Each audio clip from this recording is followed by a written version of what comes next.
Today is what some may call moving day, as boats try to change their fate in this regatta. Teams at the top may feel some pressure as the stakes get higher and the wind gets lower. Hi, I'm Ashley Love from T2B TV, and today is Mount Gay Rum Day here at Quantum Key West Race Week. Forecasts today call for 8 to 10 knots of wind with a lot less chop, so it's going to be sure to shake up the scoreboard. This morning we are on Division 2 to start. This is the CNC 30s. They will start on a shorter starting line, and the starting line extends to the J70 start.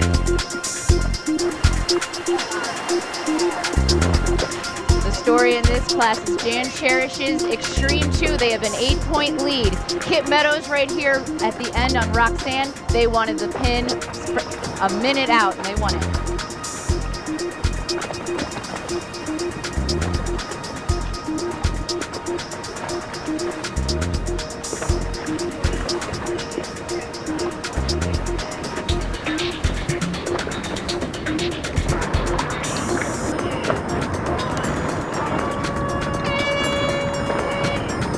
That is some expert committee work. The Storm Trisail Club had a boat anchored in the middle of the line, and boom, they were out of there, line extended, and the J70s are off in 4 seconds.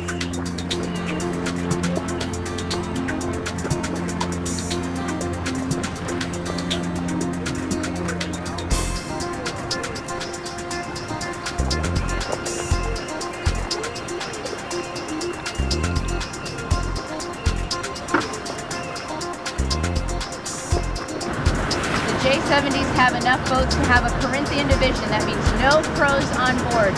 Henry Filter's Wild Child, sail number 45, and bow 22, which is 4 boats in this shot, are battling it out for top Corinthian position.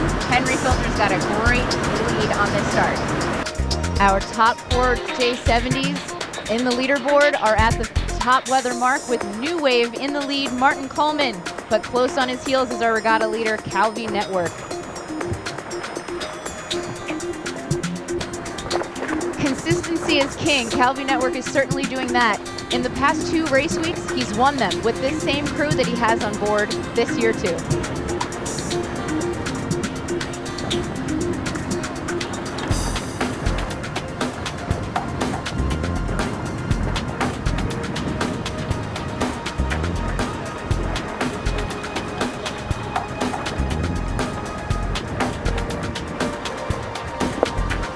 Oh, number 11 looks a little stuck on the mark. This is where big gains can be made or a lot of loss can be happened.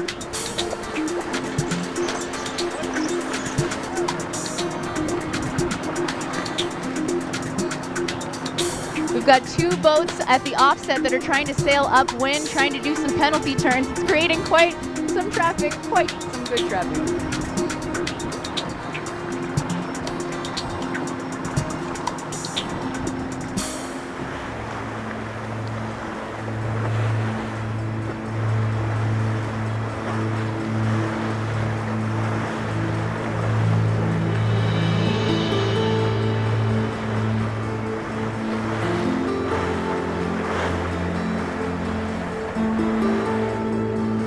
Julia Mann's Don't Panic, CNC 30, they are on their way up to their 2nd top mark, trying to stay clear of this army of sails.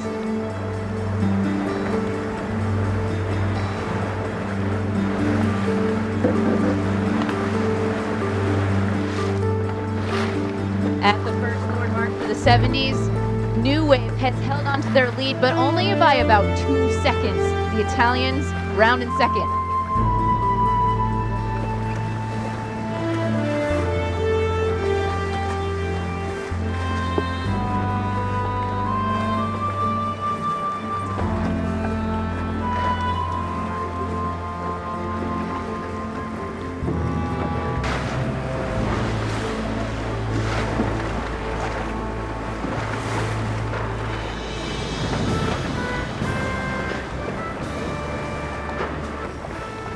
Extreme is extremely ahead.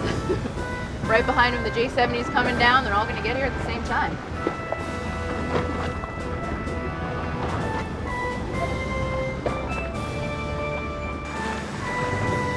Congratulations, Dan Cherish's Extreme 2. They add another bullet to their string of pros.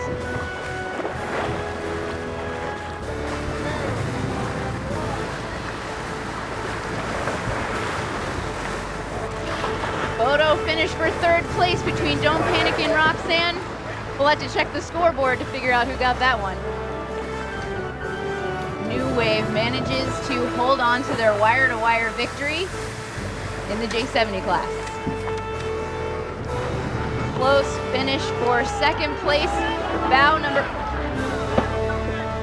12 has gotten it. Catapult, Joel running.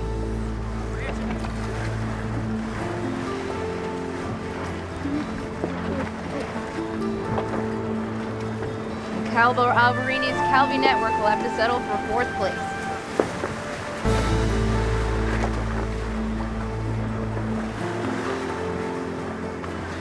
Bow number 46 coming into the finish here. It's Wild Child. They're the first Corinthian to win this race for Corinthian.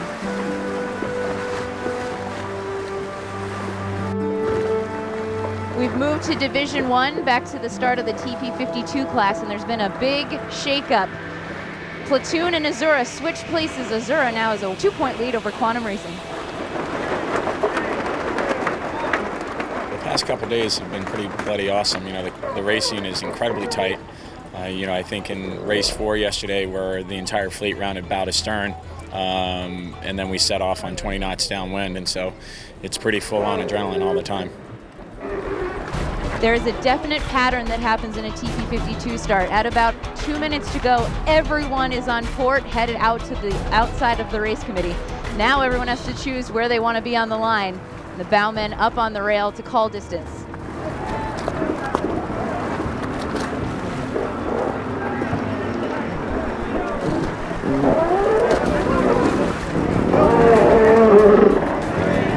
Everyone off clean. These boats are not only the biggest out here, it's the most highly contested fleet. The top 5 boats are within 6 points of each other. The Super Series starting off in Key West for Quantum Racing it's probably been a challenge for the entire fleet because the season only ended about 12 weeks ago. And so we haven't had a lot of time to get ready for the first part of our season. And then we continue on in Miami, and then we finish off with 4 events in Europe, so it's a lot of work. Sailing a TP52 requires the utmost confidence in yourself first, requires physical strength, really good mental toughness, and the ability and willingness to do whatever it takes to win. Now it will be the start of the J111s, where it's really shaking out to be a battle for second place. Shamrock and Skeleton Key are battling it out for that second place, with Rob Rollman's Spaceman Spiff in a comfortable lead. The 111 is a great one-design boat. You don't need to be as tricked out as you are in some of the other classes. It's a very simple yet very, very competitive one-design boat. And the class here in Key West is very well matched. I do a lot of lightning racing and grew up doing that, and this is the closest thing in big boats that I've ever seen to the lightning class. So that's really what I love about it. Close start. Oh, there is an individual recall flag. Bow 6-7 Velocity was over the line early. My crew well, it all starts with my wife, Abby, and then the rest of the guys are friends from home in Cleveland that I've been sailing with for a long, long time. And then, of course, we've got Al Terhune on the boat this year. On the first downwind for the TP52 class, Azura and Platoon have broken away from the starboard ley line before everybody else, down to the leeward mark. Rejoining the J111s, they are approaching their first top mark, and bow 64, Skeleton Key, Peter Wagner's boat from Michigan, hits that starboard ley line first.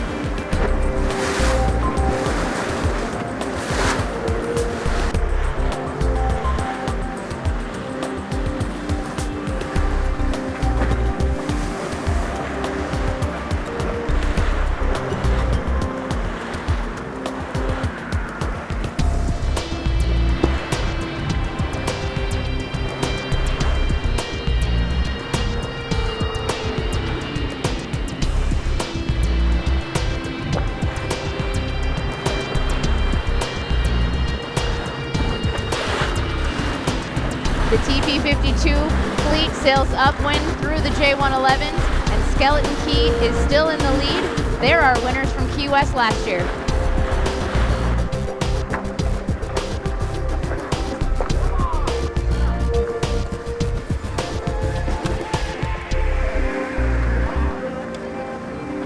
Spaceman Spiff is around safely, but 63 right behind them. Shamrock having a little bit of trouble getting their kite in, making the bow people work extra hard.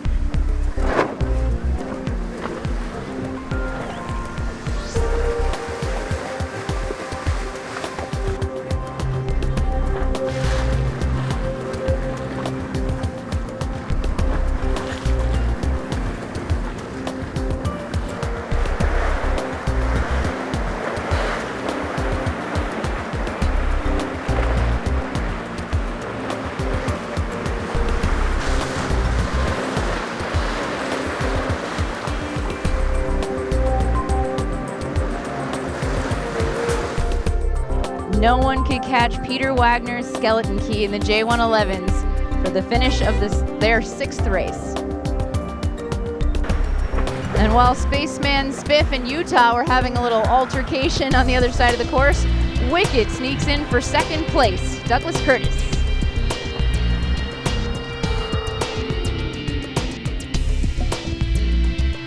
Tonight's leaderboard may not have changed too much, but leads were drastically slashed as the J111 and TP52 fleets rest with the top 3 boats within a single point. The J70 Calvi network still sits in first, but New England Ropes has made up 11 points on them, bringing it to within 1 single point. The last 2 days of racing are no time to relax for those fleets. For T2P TV, this is Ashley Love.